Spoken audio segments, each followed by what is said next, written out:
نکلنا نہیں ہے۔ فأتت بہ قومہا تحملہ، اب وہ بچے کو لے کر آئیں شہر میں۔ قالوا یا مریم لقد جئت شیئا فریا، ارے مریم یہ منہ کیا کالا کیا؟ ما کان ابوک امرأ سوء وما کانت امک بغیہ، نہ تیرا باپ، یا اخت ہارون، تین طرح سے تانا دیا، یا اخت ہارون، اے ہارون کی بہن، پہلے بھائی کا تانا دیا، تیرا بھائی تو بڑا نیک تھا، تو نے کیا کیا؟ ما کان ابوک امرأ سوء، تیرا باپ تو بڑا نیک تھا، یہ تو نے کیا کیا؟ وما کانت امک بغیہ، تیری ماں تو بہت نیک تھی، تو نے یہ کیا کیا؟ تین طرف سے تانے دیے، بھائی کی طرف سے، باپ کی طرف سے، ماں کی طرف سے۔ فاشارت الیہ، انہوں نے پہلے یوں کیا پھر یوں کیا۔ کیف نکلم من کان فی المہد صبیا، اس سے کیسے بات کریں، یہ تو بچہ ہے۔ قال انی عبد اللہ، عیسیٰ علیہ السلام کی تقریر شروع ہو گئی۔ اتنا بڑا معجزہ ارض فلسطین میں اللہ نے ظاہر فرمایا، اور ارض فلسطین سے ہی عیسیٰ علیہ السلام کو اوپر اٹھایا، یہیں سے اوپر اٹھایا آسمانوں کی طرف۔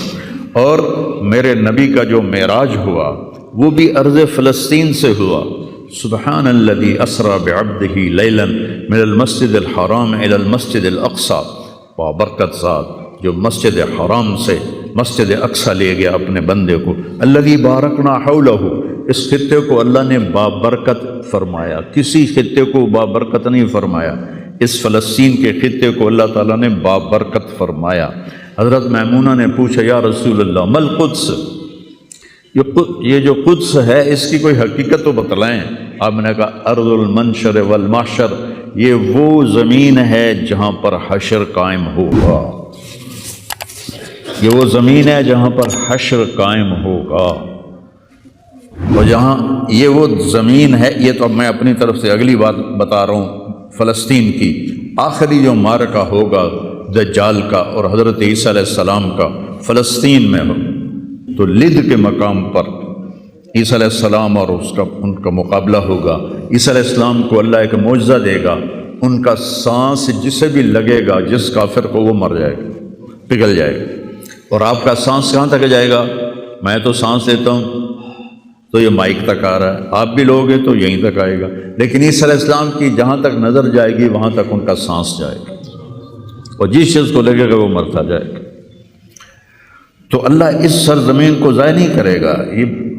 میں تھوڑا آپ کے حوصلہ افزائی کے لیے، چونکہ ہر طرف قیامت کی باتیں ہو رہی ہیں، قیامت آ گئی، قیامت آ گئی، قیامت آئی، قیامت حالی دور ہے، ایڈی نیڑے کوئی نہیں ہے، حالی تھوڑا دیر ہے، سانو تا نہیں ویکھنی، ہم دی فکر نہ کرو۔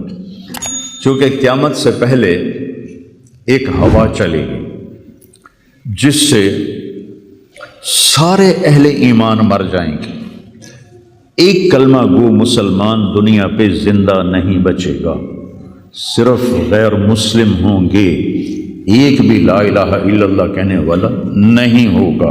اور قیامت سے 30 سال پہلے، قیامت سے 30 سال پہلے بچے پیدا ہونے بند ہو جائیں گے کہ کسی بچے پر قیامت نہیں آئے گی۔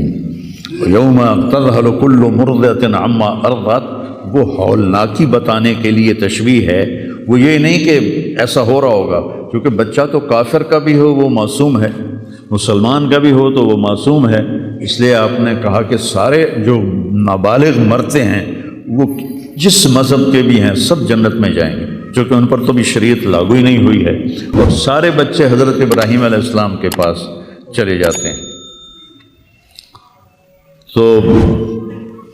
تو حدیث پاک میں آتا ہے جتنے اہل ایمان کے بچے بالغ ہونے سے پہلے، پیدا ہونے سے لے کر 15 سال سے پہلے تک جو فوت ہو جاتے ہیں، سب حضرت ابراہیم علیہ السلام کے پاس ہوتے ہیں، ساری نسل ابراہیم علیہ السلام کے پاس، اور وہ ان کے باپ ہوتے ہیں، اور ان کے ساتھ وہ اپنی وہاں کی جنت کے مزے لیتے ہیں، پتہ نہیں کیا لیتے ہیں، ان میں تو کوئی نہیں پتہ۔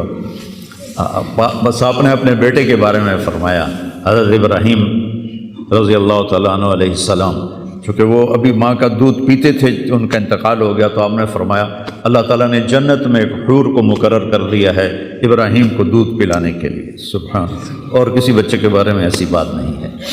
تو ڈران والی گل کوئی نہیں، ساڈو تے قیامت نہیں ہوندی، 30 سال پہلے بچے پیدا ہونے بند ہو جائیں گے، قیامت 30 اور 30 سے اوپر کی عمر کے لوگوں پر ہوگی، اور وہ جانوروں کی طرح ہوں گے، سڑکوں پہ زنا کریں گے، اور ہر انسانی جو اخلاق ہیں ان سے وہ خالی ہو جائیں گے، ان سے وہ خالی ہو جائیں گے۔ یہ امت کے اوپر امتحان ہے۔ ہمارا ایک ساتھی ہے وہاں کینیڈا میں، اس سے مجھے خواب سنایا کہ میں نے دیکھا کہ غزہ کے جتنے شہداء کے بچے ہیں وہ آسمان پہ تیر رہے ہیں، اور اللہ کے نبی ہر آنے والے کا استقبال فرما رہے ہیں۔ تو ہمیں دیکھنے میں تو بڑا ظلم نظر ہے، ظلم ہے بھی صحیح، لیکن ہماری تو موج ہے، وہ تو ساری جنت میں گئے۔ جتنے بڑے شہید ہوئے وہ بھی جنتی، عورتیں شہید ہوئیں وہ بھی جنتی، مرد شہید ہوئے وہ بھی جنتی۔ اور بچوں کا تو میں نے کینیڈا میں ایک نوجوان خواب دیکھ رہا ہے، راونڈ کا پڑھا ہوا عالم ہے، کہ میں نے خواب دیکھا کہ غزہ کے شہداء کے بچے آسمان پر تیر رہے ہیں، اور اللہ کے نبی ہر آنے والے بچے کا استقبال فرما رہے ہیں۔ ساڑھی تو موج ہو گئی، ہمیں دیکھنے میں موت نظر آتی ہے، حقیقت میں دیکھو ایک ہوتا ہے کامیاب ہونا اور ایک ہوتا ہے فتح پانا، ایک ہوتا ہے ناکام ہونا اور ایک ہوتا ہے شکست کھانا۔ یہ دو الگ چیزیں ہیں، کامیابی الگ چیز ہے، فتح الگ چیز ہے، ناکامی الگ چیز ہے، شکست الگ چیز ہے۔ کربلا کے میدان میں سب سے مقدس خون بہایا گیا، سب سے پاکیزہ خون بہایا گیا، اور ان سب کو شکست ہو گئی، اور وہ سارے گردنیں کٹوا کے نیزوں پہ چڑھ گئے، لیکن وہ ناکام نہیں ہیں، وہ کامیاب ہیں۔ انہیں شکست ہوئی ہے، انہیں ناکامی نہیں ہوئی، وہ کامیاب ہیں۔ اور شمر کا لشکر وہ فتح پایا ہے، وہ کامیاب نہیں ہے، انہوں نے فتح پائی، کامیاب نہیں۔ ابن زیاد کی گردن کٹ کے جب لائی گئی مصعب بن عمیر کے سامنے، جیسے حضرت حسین علیہ السلام کی گردن کٹی ہوئی ابن زیاد کے سامنے رکھی گئی، تو وہ ایسے منہ پہ چھڑیاں مار کر کہنے لگا، میں نے ایسا خوبصورت چہرہ آج تک نہیں دیکھا جو مرنے کے بعد بھی اتنا چمکتا۔ کٹی ہوئی ابن زیاد کے سامنے رکھی گئی تو وہ ایسے منہ پہ چھڑیاں مار کر کہنے لگا، میں نے ایسا خوبصورت چہرہ آج تک نہیں دیکھا جو مرنے کے بعد بھی اتنا چمکتا ہوا تر و تازہ ہو۔ تو حضرت ابو برزہ اسلمی رضی اللہ تعالیٰ عنہ نے کھڑے ہو کر روتے ہوئے فرمایا کہ ظالم یہ چھڑی یہاں سے ہٹا لے، میں نے ان ہونٹوں پہ اللہ کے نبی کے ہونٹوں کو لگتے ہوئے دیکھا ہوا ہے۔ تو کہنے لگا تو بوڑھا ہو گیا ورنہ تیرا بھی سر اڑا دیتا میں۔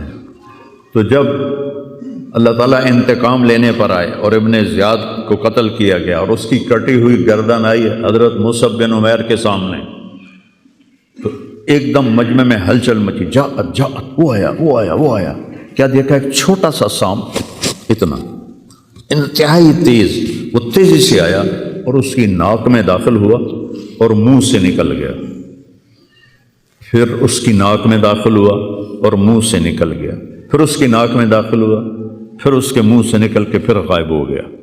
تھوڑی دیر کے بعد پھر آواز ہے، جا وہ آیا وہ آیا وہ آیا۔ تو دیکھا وہ بھی سانپ پھر آ رہا ہے اور آ کر اس کی ناک میں داخل ہوا اور پھر نکلا نہیں، اندر ہی غائب ہو گیا۔ فتح پائی ابن زیاد نے لیکن ناکام ہو گیا، شکست کھائی امام حسین علیہ السلام اور ان کے 72 ساتھیوں نے، لیکن وہ کامیاب ہو گئے۔ جنگ سے پہلے آپ کو اونگ آ گئی تو آنکھ کھلی تو آپ ہنسنے لگے۔ حضرت زینب نے پوچھا یہ کوئی ہنسنے کا موقع ہے، کیوں ہنسے ہو؟ کہا خواب میں اللہ کے نبی ملے ہیں، کہہ رہے بیٹا میں تمہیں لینے کے لیے آ چکا ہوں۔ تو دیکھنے میں شکست ہوئی ہے لیکن وہ کامیاب ہیں۔ عمر بن سعد کو فتح ہوئی ہے، وہ ناکام ہے۔ عمر بن سعد کی کٹی ہوئی گردن بے مختار کے سامنے رکھی گئی، اللہ تعالیٰ نے ایک کو زندہ نہیں چھوڑا، جتنے بھی قاتلین حسین تھے سب قتل ہوئے۔ حضرت عثمان کے قاتل سب طبعی موت نہیں مرے، سب ذلت کی موت مرے۔ تو بھائیو یہ امتحان کی جگہ ہے، اللہ اپنے نبی کی امت کے گناہوں